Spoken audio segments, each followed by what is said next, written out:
Yun nga yung inano ko sa Panginoon na yung tawagin niya ako bilang pastor. Ang concern ko talaga lagi yung hindi ako masyado sa ano yung dito yung masa o yung crowd mas ano ko sa individual yung personal. Kaya ako rin natutuwa nung hindi kilala si Ray Salvador. Yung Ray Salvador na yung nandiyan nung linggo. Yung Ray Salvador kasi, niyayaya niya ako dati. Ano lang ako, 1985, bago ako na-Christian. Ang gusto niya, nag-ano siya ng nag-acro. Founder siya ng acro na fraternity. Ang sabi ko, sasalay ko sa acro. Ang sabi niya sa akin, pagka sumali ka sa acro, may posisyon ka agad. Tapos, yung sabi ko, sige, sasali ko, may posisyon ako. Pero, ano ko, gusto ko, sumama ka muna sa church. Siguro, naging Christian August 8, 1985. Ang ano po? Hindi ba isang buwan pala, September 15, parang gano'n. Siya yung unang-una kong sinama sa church, yung Ray Salvador na yun. Tapos ngayon nakita kami nung nakaraan. Birthday ko siya na masama at naging pastor siya. Tapos ang naging ano ko nga, nakita kami kanina. Ngayon nagpapamentor na sa akin ngayon. Sasama na. Bukas kasama ko sa conference. Galing siya ng Dubai. Pastor din yata siya. Ngayon sumama na yun siya sa akin. Siya yung una kong na-win. Buhat mo, nagtumutok ako.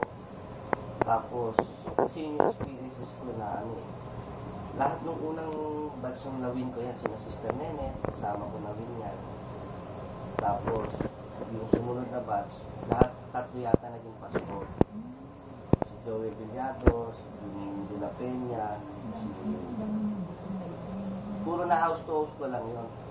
Sa Montalban, yung dalawang na house to house ko sa Montalban. Tapos ito rin na house to house ko lang yun. Sa akin, hindi masyadong hindi nga sa akin church mas gusto ko yung individual. Kasi iba, mas parang church lang ang tapos yung individual, wala namang relasyon.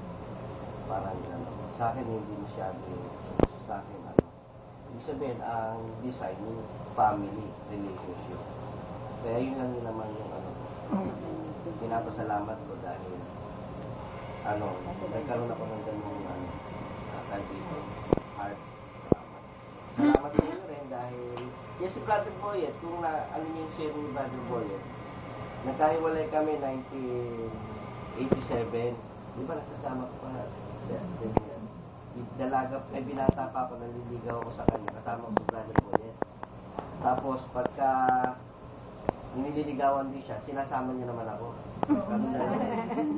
Pati sa maliligawan talaga. Magkasama. Tapos, 1987, nag-iwalay kami dahil napunta ako nag-pioneer ako ng church 91 kay Pastor Alfred. Tapos, nagkita kami 2000. 13 years. Nasiraan lang ako ng motor. Sa kanto, nasira yung motor ko.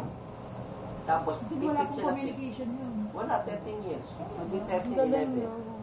Pagpunta siya ng ko, nakaharang ako saan, hindi siya makalabas. Nilabas siya yung ulo niya. Pagkita ko, bakit? Hindi kami nakikita nun. Tapos nun, sabi ko ko sa church, 1999 yun. Simula nun. Dire-diretso na siya nung 1999 hanggang ngayon. Kaya, yun nga, ang yun yung gift na binigay sa akin. Ano siya, gifted talaga sa discipleship. Yung mga backslider. Mga backslider. Kasi si Pastor, maano siya sa heart na yung siya, emotion, siya talaga. Araw-arawin ka nagtawag. God bless. Ano tayo ngayon? Muna tayo rest. Ano tayo ngayon? Celebration.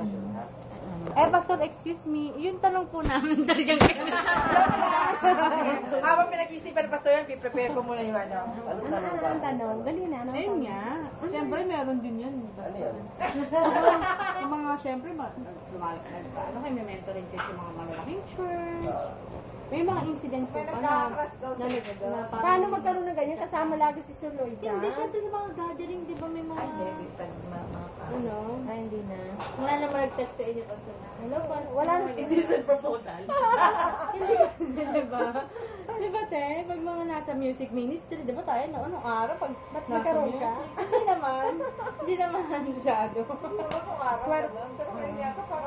Wala na gano'n. Paano kasi pag pasto lang, walang mga anik-anik na kasama, di ba? Kasi ngayon ang mga pastor, vocal na talaga eh, no? Very vocal.